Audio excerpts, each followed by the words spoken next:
জান্নাত এখন নিশ্চিত, কারণ আমার এখন 4টি বউ। ভাইরা, মনে রাখবেন জাতরাই 4টি বিয়ে করা সুন্নাহ। সামর্থ্য থাকলে 4টি বিয়ে করুন। শোনো, আজকে হাদিস শুনলাম মাতার 4টা বিয়ে করা সুন্নাহ। আমি 4টা বিয়ে করব ইনশাআল্লাহ।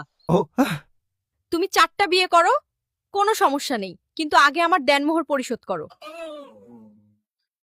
আমাকে আরো 3টি বিয়ে করে দাও, না হলে আমি ভাত খাবো না।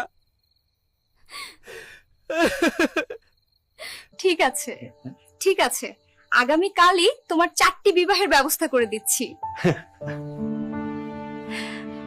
জান্নাত এখন নিশ্চিত, কারণ আমার এখন 4টি বউ। আমরা এখন নয়ন ভাইয়ের বাড়িয়ে দাওয়াত খেতে যাব। নয়ন ভাই, আপনার বন্ধু শামীম ভাই সেও 4টি বিয়ে করতে চায়। তার জন্য মেয়ে দেখা শুরু করুন। আমরা সকলেই মিলে গিয়ে তার বিয়ে খাবো। আমরা দুজনে 4টি করে বিয়ে করেছি। আমরা সকলেই মিলেমিশে একসাথে থাকি।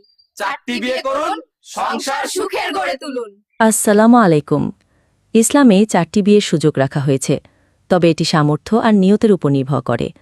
বিয়ে সম্পর্কটা কেবল সংখ্যা নয়, এটি ভালোবাসা, ন্যায় বিচার আর সম্মানের বন্ধন।